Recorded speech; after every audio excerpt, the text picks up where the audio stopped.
Assalamualaikum warahmatullahi wabarakatuh. Perkenalkan, nama saya Rizli Stefanzo, NIM 2120 22 22 222.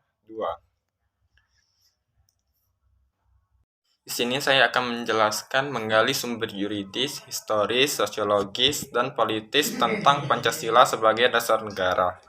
Yang pertama, sumber yuridis Pancasila sebagai dasar negara. Secara yuridis ketatanegaraan, Pancasila merupakan dasar negara Republik Indonesia sebagaimana terdapat pada pembukaan Undang-Undang Dasar Negara Republik Indonesia tahun 1945 yang kelahirannya ditempa dalam proses kebangsaan Indonesia melalui Undang-Undang Dasar Negara Republik Indonesia tahun 1945 sebagai payung hukum.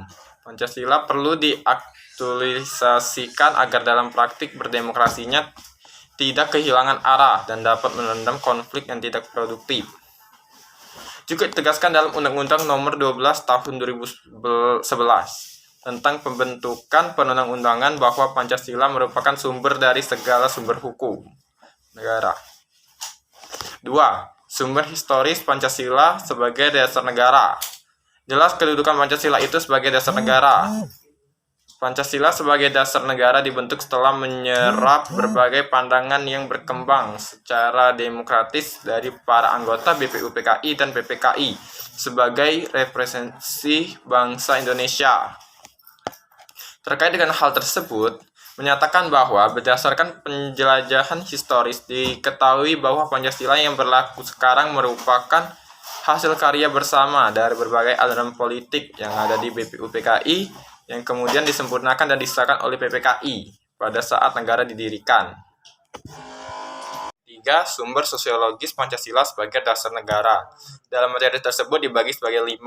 Yang pertama, nilai-nilai ketuhanan sebagai sumber etika dan spiritualisme dianggap penting sebagai fundamental etika kehidupan bernegara.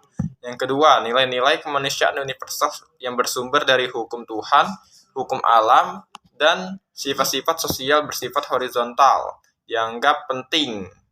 88 sebagai fundamental etika politik kehidupan bernegara dalam pergaulan dunia.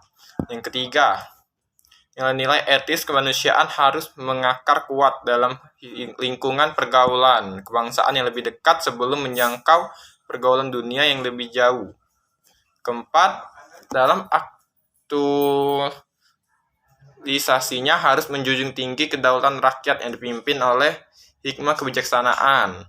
Yang kelima, dalam visi keadilan sosial menurut Pancasila yang dikehendaki adalah keseimbangan antara pesan manusia sebagai makhluk individu dan peran manusia sebagai makhluk sosial. Yang keempat, sumber politis Pancasila sebagai dasar negara. Pancasila merupakan norma hukum dalam memformulasikan dan mengimplementasikan kebijakan publik yang menyangkut hajat hidup orang banyak. Di sisi lain, bagi setiap warga negara yang berkiprah dalam infrastruktur politik, sektor masyarakat seperti organisasi kemasyarakatan, partai politik, dan media massa, maka Pancasila menjadi kaidah penuntun dalam setiap aktivitas sosial politiknya. Sekian dari saya, jika ada salah mohon maaf, pada Tuhan saya mohon ampun. Saya akhiri, wassalamualaikum warahmatullahi wabarakatuh.